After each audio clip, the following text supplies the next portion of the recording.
Di video ini saya akan review match pertandingan kedua Liverpool di Premier League yang telah berlangsung akhir pekan kemarin ketika Liverpool berhasil menang 2-0 menghadapi Brentford, di mana setelah kemenangan di pekan pertama Liga Inggris menghadapi Ipswich 2-0, Liverpool kembali di pertandingan kedua dengan formasi yang kurang lebih sama, 4-2-3-1.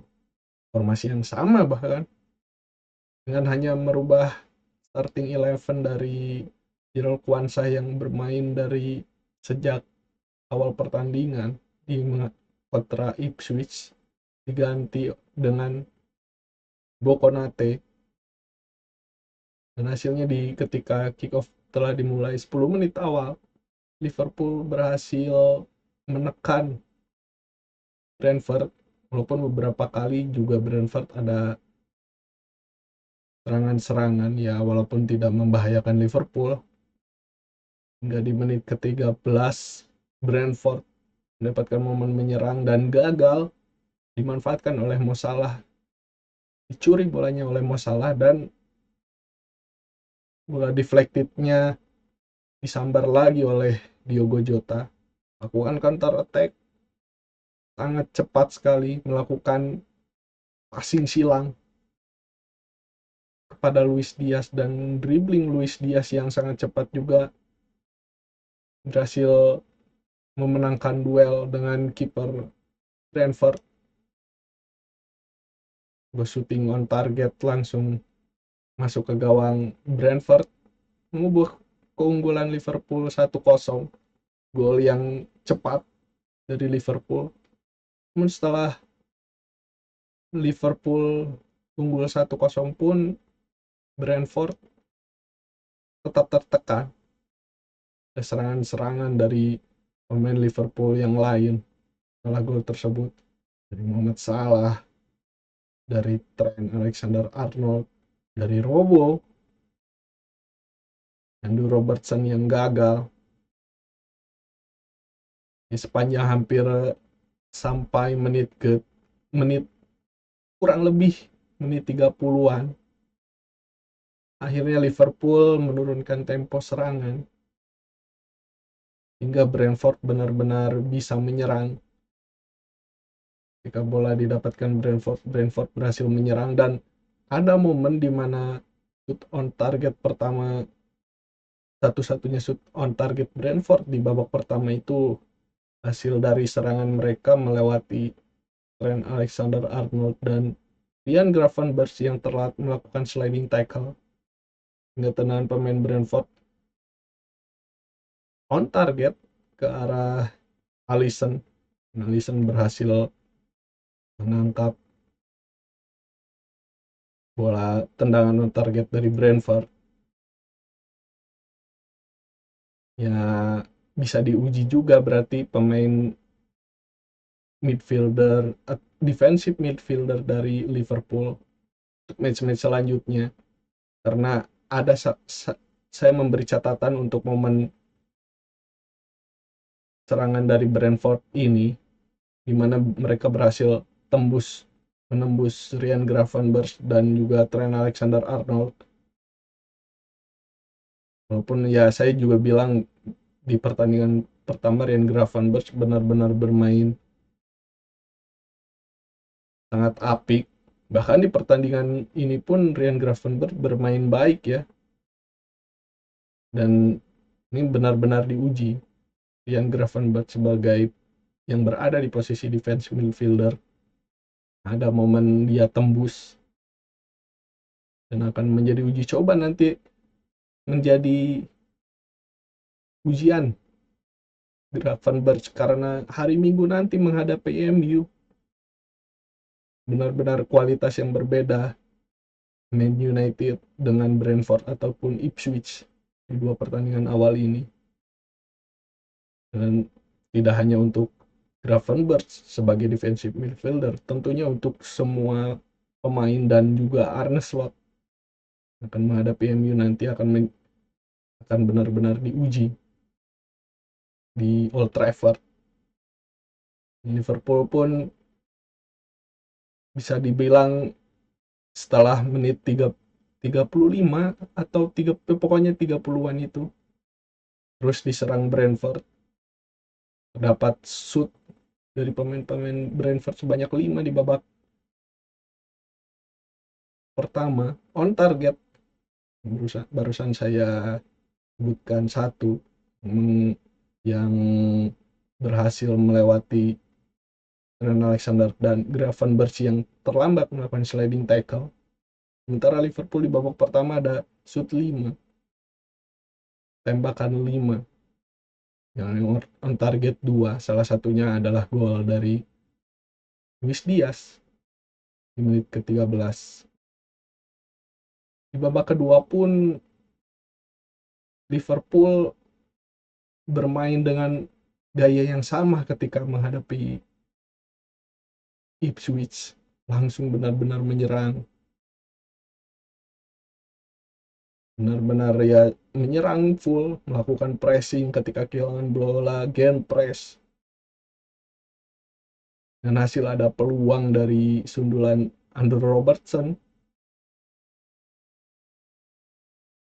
hasil dari tendangan saya pikir ya dari Diogo Jota yang mengarah ke Andrew Robertson.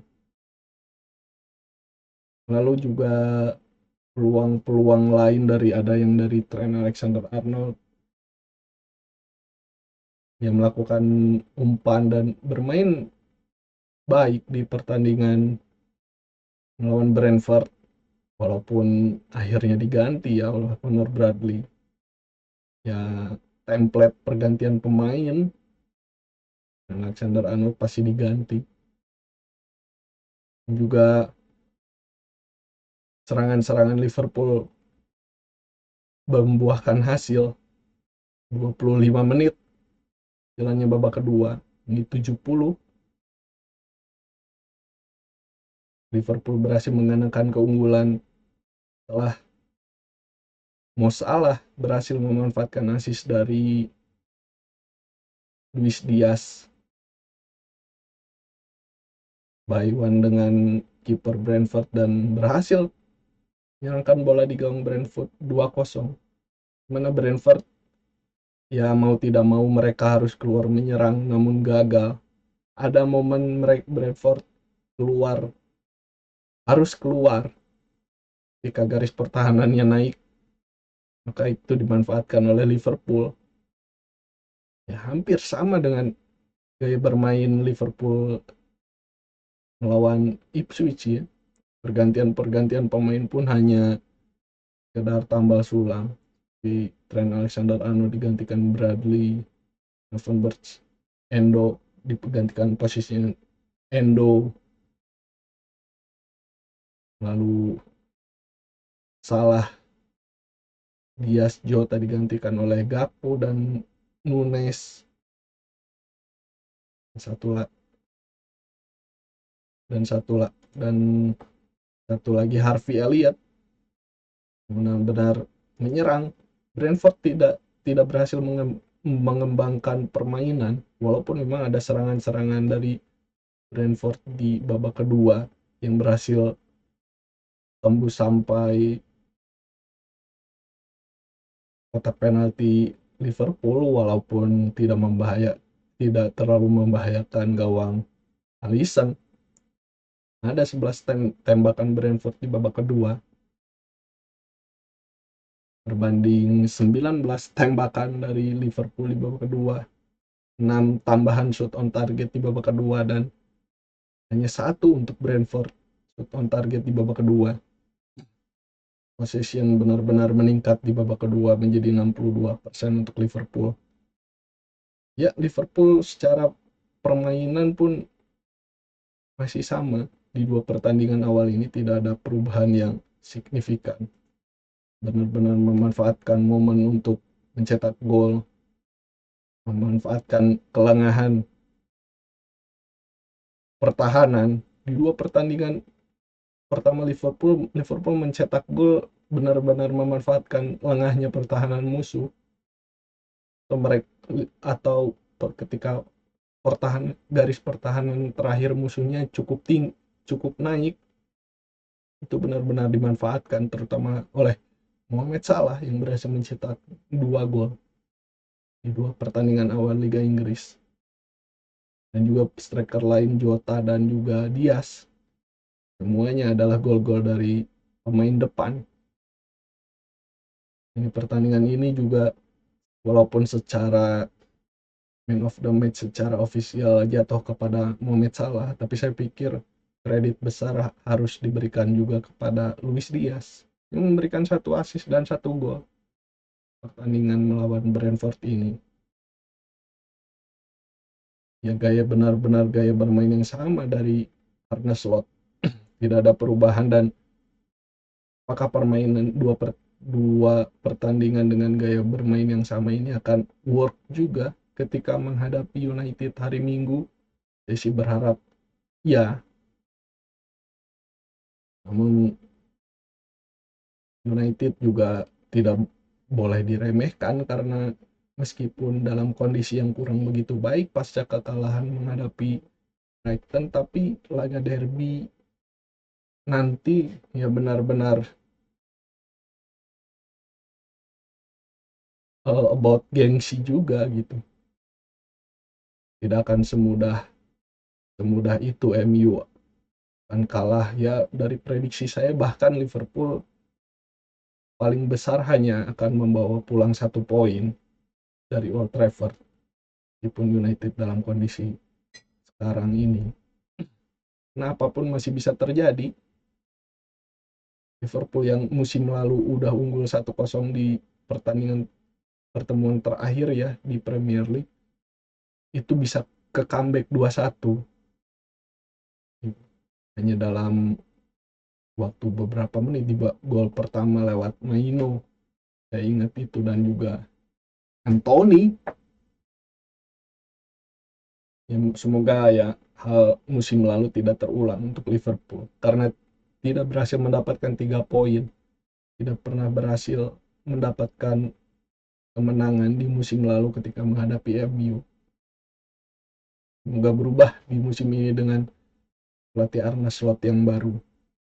Dan satu catatan untuk posisi defensive midfielder Ryan Gravenberch yang benar-benar akan diuji nanti ketika hari Minggu menghadapi Man United. Ryan Gravenberch dan Alexis McAllister ya yang ada di posisi pivot Liverpool. Yang untuk semuanya juga akan diuji, masuk Arne Slot juga. Sekian untuk reviewnya, dan kabar selanjutnya datang dari break ini cukup mengejutkan. Transfer di menit-menit akhir transfer window, Federico Chiesa berhasil dibeli oleh Liverpool, berhasil diangkut dari Juventus dengan harga 10,9 ya 11 juta pound sterling. Meskipun Federico Chiesa tidak masuk dalam skema Thiago Motta Juventus, mudah-mudahan Federico Chiesa benar-benar klop untuk Liverpool, walaupun ketika kita tahu bahwa posisi Federico Chiesa adalah penyerang sayap, bisa di kanan, bisa di kiri dia.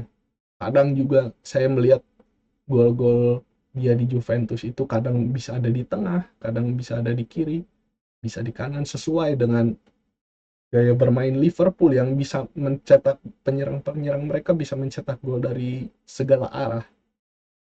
Ya walaupun ada satu posisi Mohamed Salah yang pasti akan selalu ditempatkan di sisi sayap kanan penyerangan Liverpool. Federico Chiesa bisa secara posisi bisa kemana-mana lah. Walaupun saya juga berpikir bahwa kebutuhan Liverpool itu sebenarnya saya pikir ada di posisi nomor 8, di posisi Dominic Szoboszlai lah, attacking midfielder. Karena untuk Dominic Szoboszlai, mungkin penggantinya Curtis Jones, bisa saya bilang masih terlalu unstable permainannya, tidak stabil, terkadang bisa bagus, terkadang bisa pas, terkadang juga seperti ada masalah kedua pemain itu dalam match.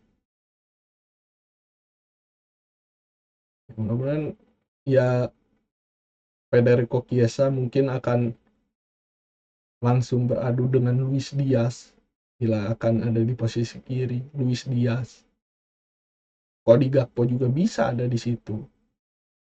Belum Darwin Nunes juga terkadang ada di posisi itu, pada saat pertandingan suka ada di posisi sayap kiri walaupun posisi aslinya striker. Akan menjadi persaingan yang sengit untuk Federico Chiesa di Liverpool nanti.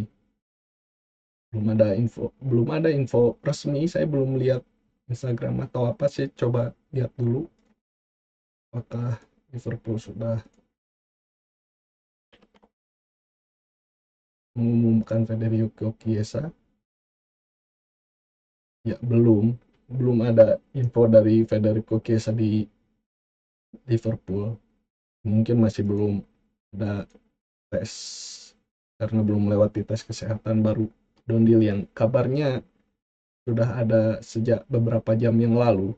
Ini saya lihat terakhir dari Fabrizio Romano, jurnalis sepak bola Eropa, jurnalis sepak bola lah yang terkenal saya lihat dari situ. Ya, mudah-mudahan Federico Chiesa bisa bersaing, dan memang secara saya lihat statistiknya 32 gol dari beberapa 32 gol untuk Juventus selama 4 musim. Memang ada momen cedera, dan saya bilang sih di musim yang Federico Chiesa yang saya lihat yang terbaik itu yang Euro juara itu, Federico Chiesa musim-musim itu adalah yang sangat baik. Terlepas saya lihat mungkin dari statistik golnya yang banyak juga, tapi ya secara permainan baik di era era pandemi lah sampai Euro 2021 2022.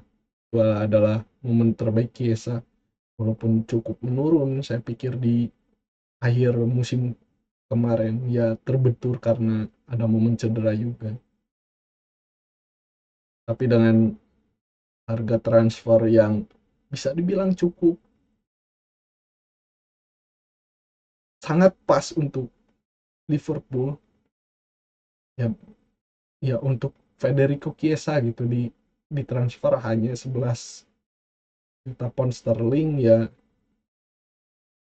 terlalu worth it malah saya pikir untuk Federico Chiesa. Dan mudah-mudahan transfernya yang mahal, yang cukup murah ini untuk sekaliber Federico Chiesa ini bukan menjadi hal yang buruk ya. Kita ingat juga ada beberapa pemain Italia yang pernah bermain untuk Liverpool, Mario Balotelli, Fabio Borini, ya saya ingat terakhir itu kurang, ya sangat kurang lah permainannya, tidak, gagal bersaing. Apalagi yang terakhir Balotelli yang saya ingat itu cukup mahal pembeliannya dan flop parah Mario Mario Balotelli. Dan mudah-mudahan pembelian pemain Italia ini ya bisa berkontribusi untuk Liverpool. Harganya tergolong murah untuk pemain sekaliber Federico Chiesa. Dan walaupun saya mendengar juga dari Juventus pun entah kenapa seperti biasa ya cukup senang menjual Federico Chiesa. Entah ada apa dengan Federico Chiesa di Juventus, saya tidak tahu. Mudah-mudahan dengan kepindahannya Liverpool, Federico Chiesa bisa berkontribusi dan bisa bersaing dengan, bila di bila ditempatkan di posisi aslinya Federico Chiesa, dia bisa bersaing. Atau mungkin Arne Slot punya opsi lain untuk Federico Chiesa Saya sih berharap ada opsi lain. Kalau perlu dipaksakan dan Federico Chiesanya mau, saya pikir boleh dicoba di posisi Szoboszlai. Saya ingin tahu itu. Karena di posisi attacking midfield kan bisa juga menyerang. Saya lihat di gol-golnya Juventus, Federico Chiesa di Juventus, dia itu bermain dari segala arah, bisa di kiri, bisa di posisi Luis Diaz, bisa di posisi Mo Salah, bahkan ketika mencetak gol pun kadang bisa berada di tengah gitu untuk mencetak gol. Ya sama dengan gaya bermain Liverpool yang penyerang-penyerangnya selalu berpindah-pindah lah, tidak selalu berada di satu posisi. Ya, terkecuali Mo Salah yang pasti akan terus berada di sayap kiri, di sayap kanan Liverpool. Ya mudah-mudahan sekali lagi, mudah-mudahan transfer Federico Chiesa ini dengan nama ya pemain kelas Federico Chiesa ini berhasil untuk Liverpool dan mengubah catatan buruk pemain Italia ketika berseragam Liverpool, karena tidak ada yang baik sebelumnya untuk pemain pemain Italia yang berada di Liverpool.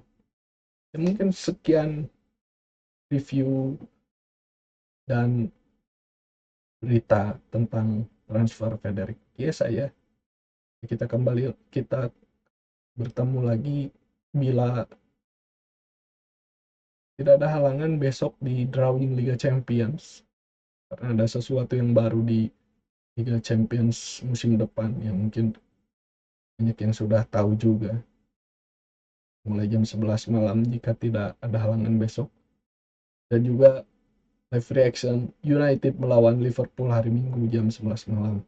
Kita bertemu lagi nanti di live reaction selanjutnya. Thank you very much. See ya.